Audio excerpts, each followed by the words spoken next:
Hi, friends. Welcome to this latest episode in which we are going to hold a conversation over the ongoing conflict in Afghanistan. And we have with us a very, very special guest from OP Jindal University, Professor Raghav Sharma. Raghavji, thank you so much for joining the show. Thank you for having me, Arunji. Raghavji has worked within Afghanistan also, and he has done extensive work on it. He has also taught in Germany, and now he's a professor. He's teaching with OP Jindal University, which is in Sonipat, Haryana. So we'll start straight away with our conversation, Raghavji. Pakistan once viewed Taliban as a strategic asset. So why has the relationship between Islamabad and Kabul deteriorated so sharply since 2021? It'll do us well to actually go back a little in history. Even when the Taliban were first in power between 96 to 2001, when they had the first emirate, it was never a black and white relationship. Remember, that is a time when Pakistan was more or less their lifeline to the outside world. There were many issues on which the Taliban conceded to the Pakistanis and played ball with them. There were other core issues on which they never conceded, right? So they never conceded, for example, on the Durand Line. They did not concede on issues of what they believed catered to their core constituency.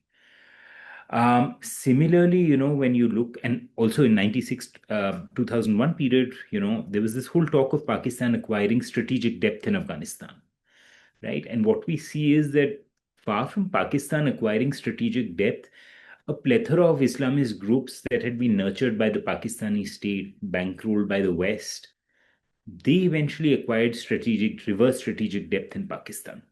Right. So you had groups like Sufi Muhammad's group, for example, coming up in the so-called tribal agencies, right? Mimicking the agenda of the Taliban. So what we are seeing in 2021 should not really surprise us. It is not a bolt from the blue. Pakistan's calculation essentially was that they're going to nurture and support the Taliban. They will hedge their bets on the Taliban because they felt the Americans are going to leave, and they would want a friendly, a pliant regime in place in Kabul. And they were hopeful that by supporting the Taliban, they'll be able to forge an alliance with the Afghan Taliban, and the Afghan Taliban will be grateful for the support that they rendered to them over the 20-year fight against NATO.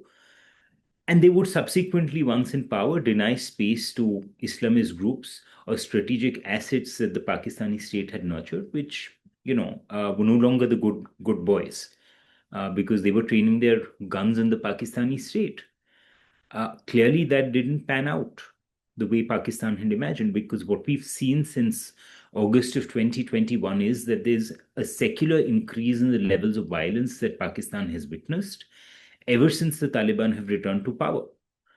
Uh, and this, should not surprise us, because the TTP, and the Taliban share, they're cut from the same cloth. They share the same ideological view. They've fought together.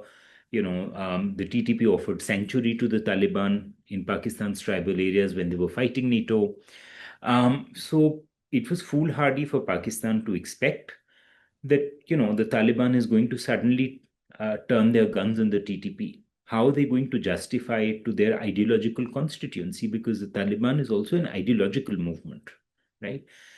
Coupled with that, I think playing along with Pakistan's demand to crack the whip on the TTP would also undermine the Taliban's domestic legitimacy, because they've long been accused, of being proxies for the generals in Pindi.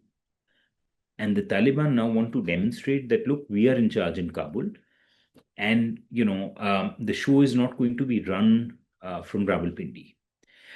So there are parallels essentially of this, and there are actually some very fascinating accounts of the very checkered relationship that the Pakistani state has had with the Afghan Taliban from the 1990s. There is this very good work, of course, by Mullah Abdul Salam Zaif called My Life with the Taliban, which throws light on this. But then you have another very interesting and more recent work by another Taliban scholar, Abdul Hai Mutamain, which gives an insider's account, and it again throws light on the very vexed kind of relationship, between the Afghan Taliban and Pakistan. It's not a neat and white patron-client relationship where the Taliban are passive clients and Pakistan is the master. So it's not an unexpected turn of events. Uh, Professor Sharma, Pakistan has carried out, airstrikes Mhm. and cross-border attacks inside Afghanistan. There has been an attack on hospitals, civilians, and there have been massive civilian casualties also. So, how have these attacks altered Afghan public opinion toward Pakistan and strengthened, the anti-Pakistan sentiment within the Taliban? Look, uh, sentiment towards Pakistan has never been very friendly in Afghanistan. And that has got to do with the kind of role that the Pakistani state has played in Afghan politics for the last 40 odd years. Meddling by Pakistan has, exacerbated violence. In Afghanistan, they have patronized all kinds of proxy actors in the Afghan theater. So there's never been too much of love lost for the Pakistani state, historically speaking. And what the airstrikes have done is that the so-called collateral damage that has resulted from these airstrikes, they have reinforced the anti-Pakistan sentiment in very profound ways. It's been very beneficial also for the Taliban because they are now trying to use these attacks to rally people around the flag and paper over internal differences. And say that, look, we need to all come together and unite to fight the enemy, which is Pakistan. So they're using that to galvanize opinion in their favor. They're using that to mobilize people and say that, look, we need to stand united in the face of aggression by Pakistan. So it has worked against the interests of Pakistan because these airstrikes are not going to solve the problem of the TTP. If anything, they're only going to reinforce sentiment against Pakistan because uh, there's not been one high-profile TTP leader who's been killed in these latest round of strikes. It's mostly civilians who've been killed, right? Which again tells you that they're not going to achieve their intended objective. So you have talked about Tehrik-i-Taliban, and there's been a lot of conversation around Tehrik-i-Taliban's presence in Afghanistan or the Afghanistan Taliban backing Tehrik-i-Taliban, which is being blamed for a lot of attacks on on primarily basically the Pakistani army within Pakistan. So, is presence of Tehrik-e-Taliban actually a central issue in the Pakistan-Afghanistan relationship currently, or is it just basically is it being used as a shield, or is it something basically like a deceptive shield, and there is something more to that? Well, at the moment, what one hears by all accounts, I mean, what empirical data tells us, what diplomats who've met Pakistani officials tell us is that TTP is a concern for the Pakistani state, right? Now, let's not forget that the TTP was not an entity that was nurtured by the Afghan Taliban. The TTP arose in very peculiar circumstances within Pakistan following, the launch of the so-called global war on terror by the United States. Right? They emerged in Pakistan's tribal areas as a reaction in many ways to Pakistan's alliance with the US and the massive use of force in tribal areas, which led, amongst other things, to extrajudicial killings. It led to a lot of collateral damage. It is in that chaos, essentially, that the TTP emerged. So the Afghan Taliban, to that extent, are right that the TTP actually is born. It's an internal issue of Pakistan, and it signals Pakistan's inability to tackle the TTP problem. Um, I'm sorry, I've forgotten the second part of that. Yeah, so but I was just asking, that whether it's a shield It's a is Tariq-e-Taliban the only issue, or is it there is something more to yeah. basically what is happening? So I think TTP at the moment is the principal issue. It's the principal cause of concern for Pakistan that has been at the center of their attempts to find a negotiated settlement, which has failed. The Taliban hosted talks with the TTP soon after their return to power. The Chinese tried earlier and are now again making an attempt to mediate, and TTP remains a central sort of effort. Last year, when there were airstrikes, it was Turkey and Qatar which tried to mediate talks between the Afghans and the Pakistanis, and TTP has been the central issue at the moment. So I don't think there is another issue. This seems to be the core issue for now, So, because the Durand Line has been an issue that has persisted for the last 40 years, but I think the Pakistanis have managed to sort of live with it, particularly after having fenced the border, right? Which ideally should allow them greater control to monitor larger chunks of the border, not the entire border, but larger swaths of the border, which again tells you that even fencing the border perhaps hasn't, it's not the answer. It's not been able to solve the problem of militancy. So I want to also talk about the stability of regime in Afghanistan, the current regime, the Taliban regime, because now the new buzzword in the geopolitics is regime change. So what Right. happened in Venezuela and what is right now happening in Iran. So after that, and Pakistan has been trying to project that there are ruptures within the current Taliban regime, and it is also trying to change the current regime, and it can fall anytime because it is taking an anti-Pakistan stand. But so, how stable is the current Taliban government internally? Are there visible divisions between the Kandahar leadership, the Haqqani faction, and figures like Mullah Yaqoob? I also want to specifically talk about Sirajuddin Haqqani, who is often described as one of the most powerful men in Afghanistan today. What is the present status and influence of the Haqqani network within the Taliban regime? Well, Pakistan, trying regime change again is not something new. Let's go back to the 1990s. The ISI had created 7 parties in Peshawar, and out of those 7, it favored Hekmatyar the most in terms of the number of arms he got. Right. And what was the logic? The logic was that they wanted to nurture a Sunni Islamist constituency amongst the Pashtuns to nip the challenge of Pashtun nationalism in the bud.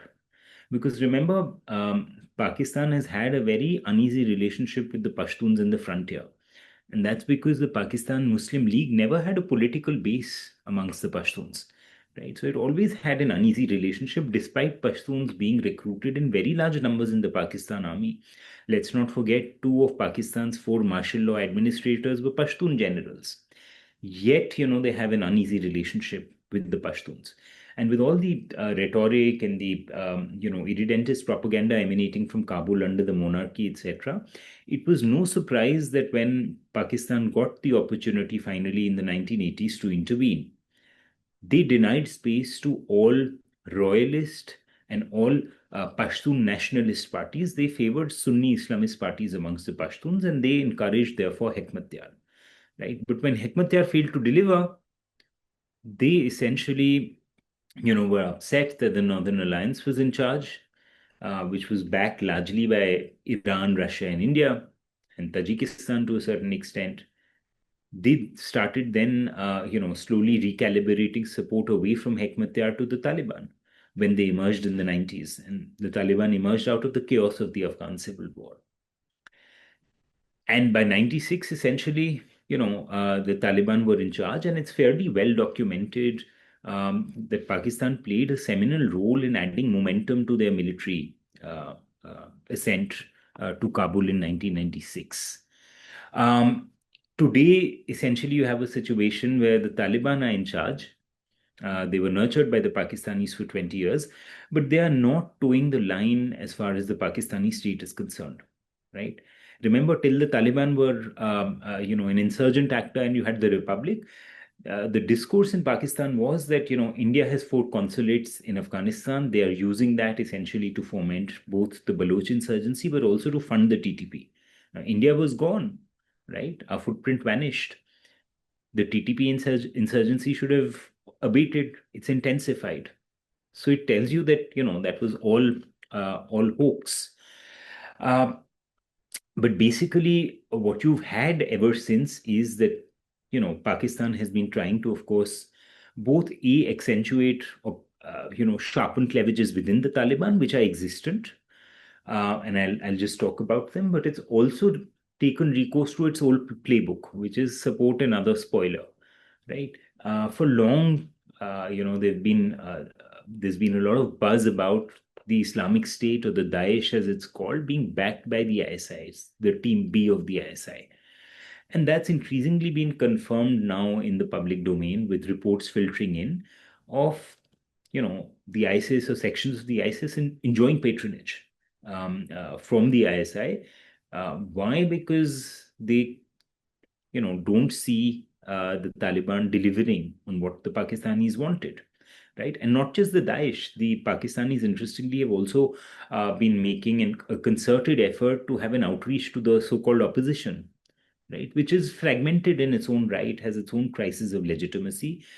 And the opposition would, have to be also very careful in quoting the Taliban, because anybody who's too close to the Pakistanis and Afghan domestic politics, they can face a challenge, right? They can face a credibility crisis, as it were.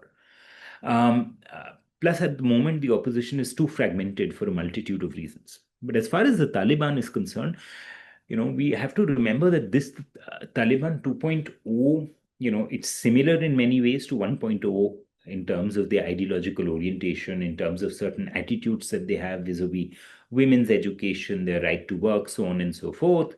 But they're also very different. They're far more technologically savvy. They're far more engaged with the rest of the world. They have more diplomatic options. But also in terms of their composition, they are different. Primarily, Taliban 1.0, the core power holders were Ghilzai Pashtuns, right? Amongst, you have basically three major branches: the Duranis, who dominated Afghan politics. Within the Duranis, you had the Mohammedzai sub-tribes, who were dominant. During the jihad years in the Mujahideen parties, it was the Ghilzais who were, who had the upper hand, and that continued under Taliban 1.0.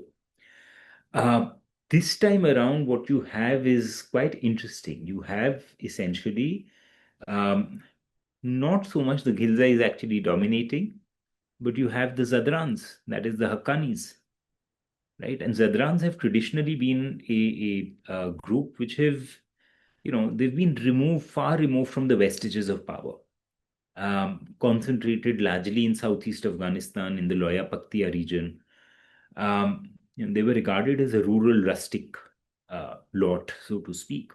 And even when the Taliban were first in power, Siraj's family, Jalaluddin Haqqani, who was, a fairly well-known Mujahideen commander against the Soviets, he didn't have a very rosy relationship with other factions of the Taliban.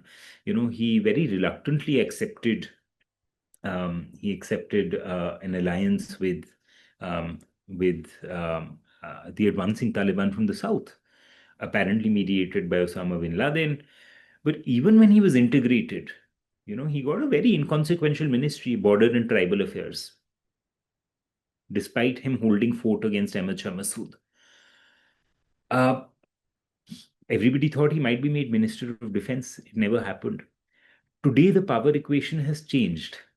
The Zadrans essentially wield considerable influence in the government. They hold positions of power, in the government. And there are differences certainly between the different factions of the Taliban. It's not a monolithic entity.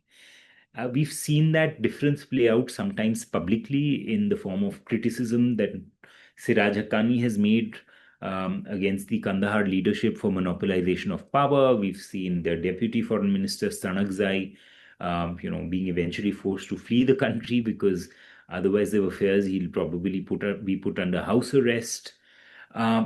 Coupled with that, what we've seen also in a not so explicit manner play out is that the Emir Hebatullah, he has essentially removed, for instance, arms that were deposited away from the supervision of the Ministry of Interior, which again tells you there are schisms, in the government, and that's what a lot of people on the ground also confirm, that there are schisms in the government. It is not a monolithic entity.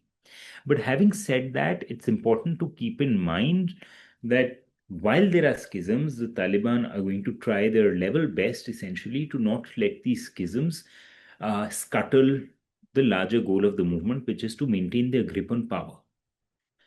Because should these schisms get the better of them, they know that this could lead to an unraveling of their government. Right? Because any group, when schisms emerge and they accentuate and they begin to play out, factions gravitate towards other patrons. That situation so far has not come to pass, and it's also a movement that lays a lot of emphasis on discipline and loyalty to the emir. Okay. If we look at, for instance, revolts that took place in Taliban ranks, in 22, 23, you had their only Hazara commander revolting against the Taliban. And he revolted because there were differences in terms of, division of the spoils they were getting from coal mining. The Iranians, who long had supported the Shias, actually handed over this chap to the Taliban when he was crossing over to Iran, and the Taliban executed him.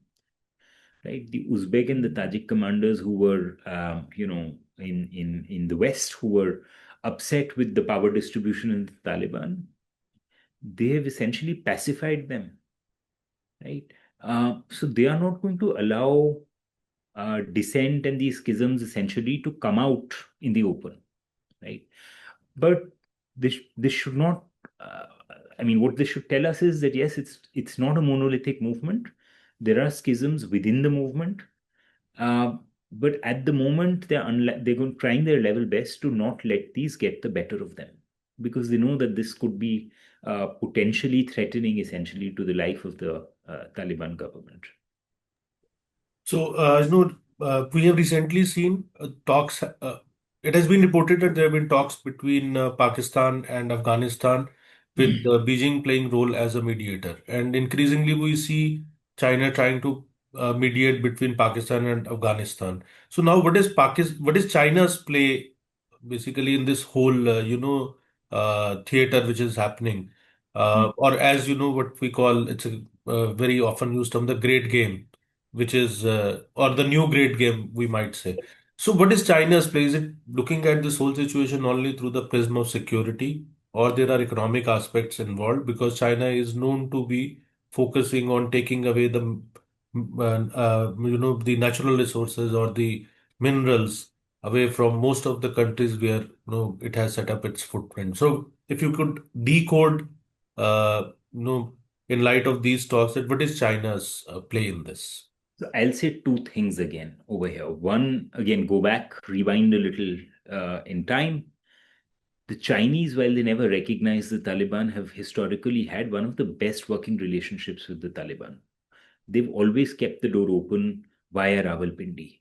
Their ambassador in Beijing, in Islamabad, I don't recall his name. I think he was Lu Shulin.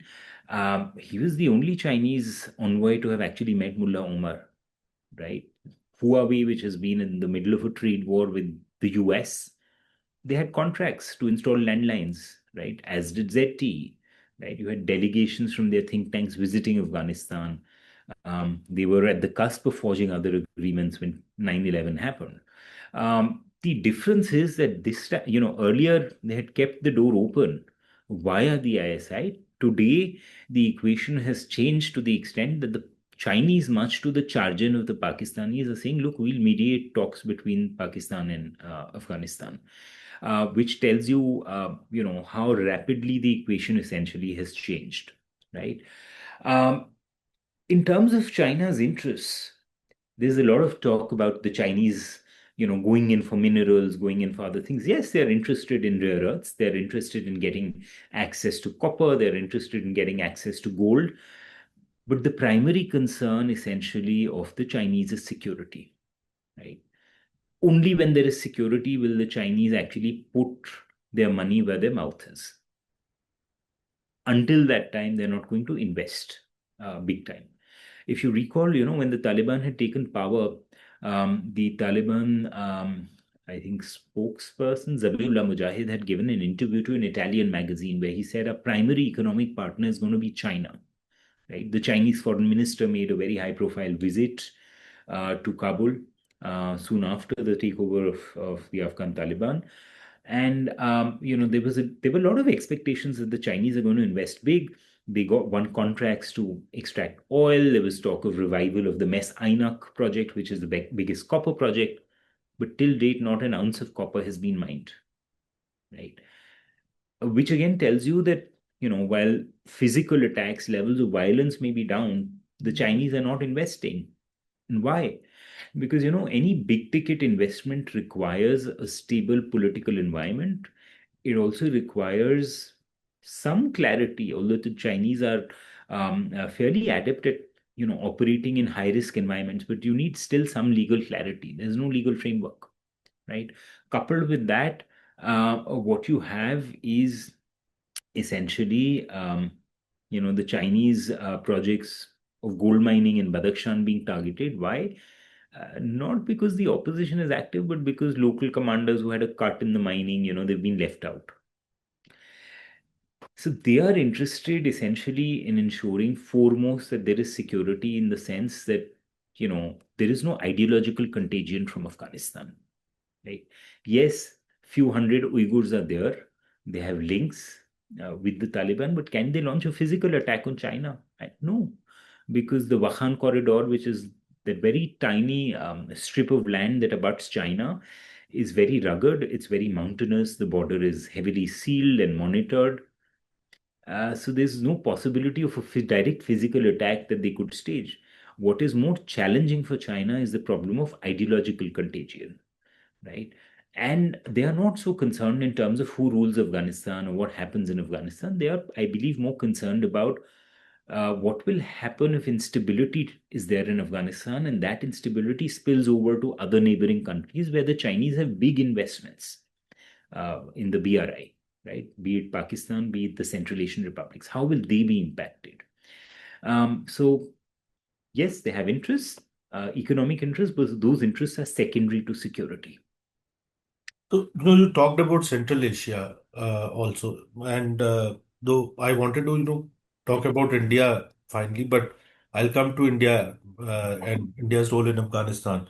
But the Afghanistan's relations with Central Asian states, they are also evolving rapidly. In fact, recently I was had a podcast with Joanna Lillis, one of the most respected journalists and authority on Central Asia.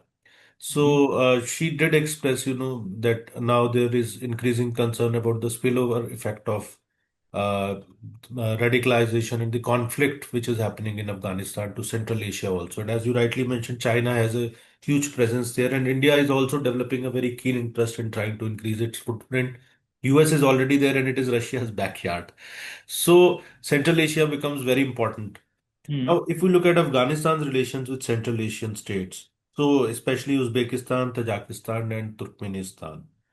So, how do you look at these relationships? Are they emerging as the Taliban's regional partners, important regional partners?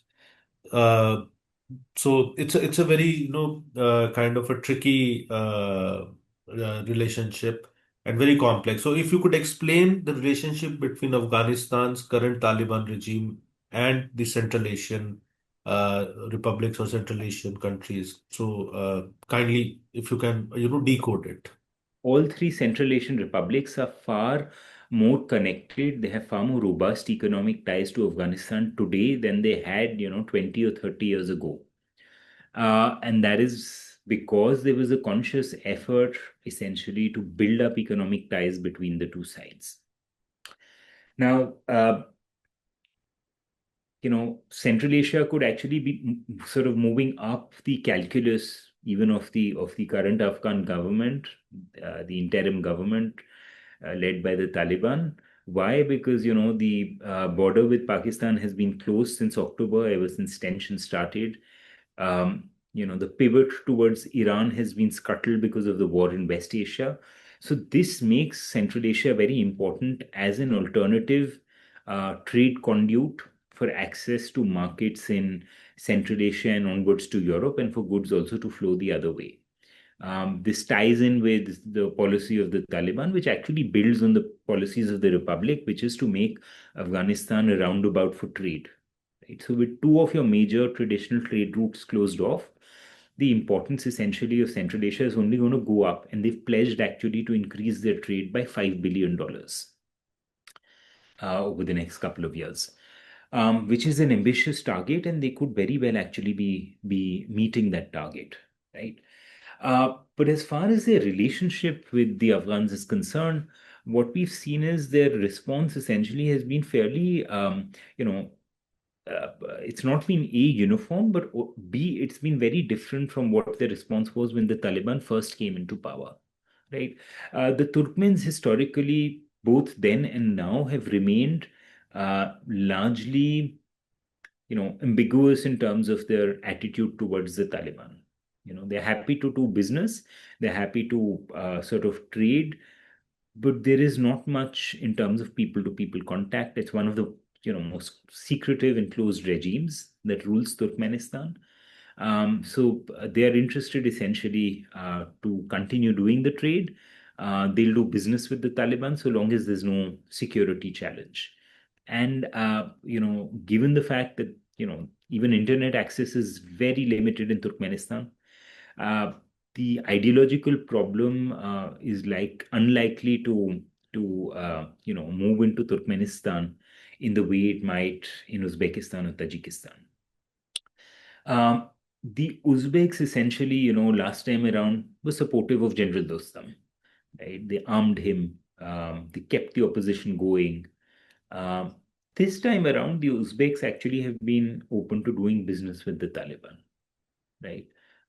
They've kept diplomatic ties. The Kazakhs actually, who don't even abut Afghanistan geographically, became the first country to remove Taliban from the list of proscribed terrorist entities before Russia did, right?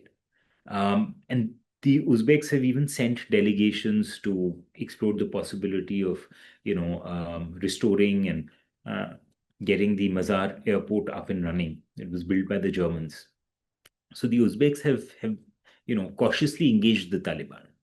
Um, the Tajiks are the most interesting case because the Tajiks were the most strident critics of the Taliban, both in the 90s and today when they took power. They were public displays of support to the NRF, which was based out of Dushanbe largely, right? That has changed in the last year and a half or so. The Tajiks are now doing business with the Taliban. They have handed over the consulate in the border outpost of Khorog to the Taliban. And off the record, they are admitting that it is easier to do business with the Taliban than it was to do with the Republic. And that's because the costs of doing business have gone down. Why? Because A, corruption is less, but B, the cost of doing business has gone down because the perpetrators of violence are in power, right? So you are not spending money on security. You don't have to pay, the various checkposts that the Taliban had installed because these guys are in power now. So it's easier to do business. And if you see, they've actually now watered down their rhetoric on the Taliban. There is not so much of a public display of support to the opposition as you had 3 years ago, right? So they are engaging, and they're engaging because there are avenues for trade. But like most other countries, they realize that it's a reality. The Taliban is a reality, and they'll have to deal with it. But I and they are concerned about the rise of the Daesh, which they see as a threat, and the Taliban see it as a threat because the Taliban feel the Daesh is going to undercut them on their own ideological turf, right? The Central Asian republics are concerned for their own reasons because they feel this is going to lead to more ideological contagion. So you see how radicalism is also seen in very relative terms. But I don't think either of the three or any of the regional countries, even India for that matter, has given enough thought to the challenge posed by radicalization. Because the movement of ideas now takes place at a much faster pace and through, online mediums, virtual mediums that are far harder to control and track. And this, I think, is going to be a long-term challenge for the larger region. Because what you've seen essentially play out over the last 4.5 years that the Taliban have been in power, longer actually now, 5 years that they've going to complete in power. Uh, you know, there's been a explosion in the number of religious seminaries, right, in Afghanistan. There were, if I recall correctly, the data about 5,500 registered seminaries registered. The registered number has gone up to 18,000 plus. Um, Coupled with that, you've had also changes in the educational curriculum because curriculum has been politicized, which is going to over a period of time create a new generation with a very different kind of worldview, right? Now, the Taliban essentially wants to engage. They're asking governments to give visas for education, etc., which, you know, you're going to be catering in 10 years' time to a very different kind of young Afghan populace from the kind you had coming in up till now, or you will have coming in for the next couple of years because they've been exposed to the world outside. They've, engaged with a different kind of education curriculum. So I don't think any of the countries really have a plan in terms of how they will deal with the challenge of radicalization, even though they are concerned about it, especially the Central Asian republics, right? The other challenge for the Central Asian republics is narcotics, which is why they are also cooperating with the Taliban. Narcotics is a problem because it's seen as a drain on the social fabric. The states spend a lot of money rehabilitating young chaps who become addicts. It's seen as a human security threat by countries like Russia, which have a negative population growth, because widespread use of narcotics has also led to a proliferation of HIV/AIDS because of the use of common syringes for injecting drugs. So there is that angle as well, and the Russians are concerned because it's the Central Asian republics that are the first stop for these narcotics that then make their way onwards to Russia.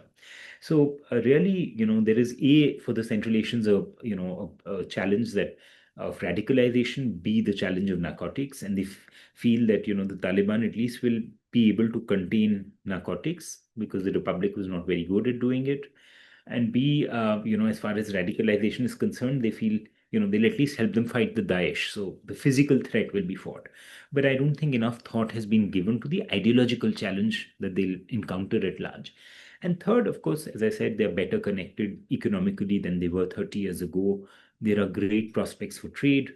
And the Taliban too want to, build on that strength. So, my final question is about India. So where does India stand as far as its relationship with Afghanistan is concerned? So I want you to specifically talk about uh, two aspects, and of course you can add if I'm leaving out anything. One is that has India increased its engagement with Taliban substantially, uh, actually on the ground, or is it mere for optics? And second, that in the current situation where the Pakistan-Afghanistan relationship, so it's deteriorating very rapidly, does it create more strategic space for India in Afghanistan? Okay. So I'll answer the first question first. Where does India stand and how is it seen? So look, I think India did a fantastic job of making its way into the Afghan theater post 2001, largely piggybacking on the Americans. And I think the key was that we were able to create fairly large constituencies of support for India, fairly large constituencies of goodwill for India, um, cutting across the divide in Afghanistan. You know, um, and that was a huge strength essentially that India had. We were also, you know, geographically distant. So while geography, was a challenge for us because it didn't give us land access, but geographical distance also gave us the image of a benevolent player, right? And there was a lot of hard work that went into building those constituencies of goodwill for India through development projects, educational scholarships, so on and so forth. Um, but I believe that some of that goodwill has been squandered away because of our visa policy post 2021. You know, um, we first announced e-visas, then we didn't give e-visas, um, and we basically managed the optics very poorly because then you had, the IIM offering online courses in which officials of the Taliban, many of whom were actually second-rung diplomats who'd been trained already in, India and other countries. But they essentially were given a chance, essentially, to attend those courses. Whereas, ordinary Afghans, many of whom, about 2,500 of whom were pursuing education in India, and they were left stranded midway because we refused to let them back, which means we probably didn't trust our own vetting apparatus. But the point is that then you also had Taliban chaps coming in, unofficially for meeting with the government. There were reports essentially of some of them coming for medical treatment, and this made for bad optics, right? I think the other mistake we've made 2021 is that we've completely jettisoned the former allies that we had, right? Afghanistan is a very unpredictable country. Ground shifts very rapidly. And we could perhaps take a leaf out of the playbook of countries like Turkey and Iran, which essentially, while telling the former chaps of the Republic that, you can stay here, you can enjoy your holiday, but don't do anything political. Yet they continue to engage with the Taliban. We have essentially completely washed our hands off. And that is not going to stand us in good stead in the long run, right? You might be able to stitch up a tactical alliance later should the power equations shift, but in the long run, it's not going to do us a lot of good because we won't be seen necessarily as a bankable ally, right? So I think 2021 we slipped. We did well in terms of responding to some of the emergencies that came. There is still goodwill for India, but Afghans by and large are very disappointed that India has not resumed visas, education and health visas. Yes, the government has some genuine security concerns. They're very understandable. But I think, nearly 5 years is fairly a long time coming to get some of those visas up and back, basically, right? So if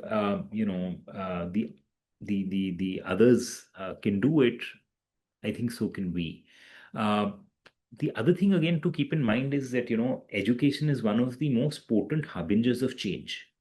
That's one way through which you expose people to a different worldview, right? And this is something I've seen firsthand. A lot of the Afghans today are, in a sense, forced to go to Pakistan because they don't have other options. Other countries are not giving visas, right? That was one big advantage we had.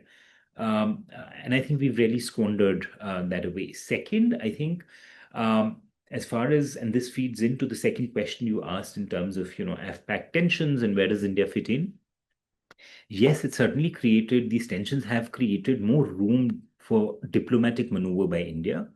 They've allowed an opportunity to, engage more closely with the Taliban. For the Taliban, it's a great opportunity to demonstrate that they possess strategic autonomy and they're not proxies of the generals in Pindi. But having said that, my own view is that, while you essentially navigate this situation nimbly and deftly, I think we ought to be a little more cautious in terms of uh, vocal support for the Afghan Taliban on international forums on this issue. The reason being that you're not issuing visas, right, to the ordinary Afghans, right? You're engaging in a lot of loud rhetoric of people-to-people ties and civilization ties, but you're not willing to walk the talk when it comes to that. B, you're silent on certain other aspects, uncomfortable, unsavory aspects of the Taliban's domestic politics, right? We deal with a lot of unsavory regimes, by the way. They are not the only ones, but they are a notch higher. But then you're sort of giving vocal support to them on international forums.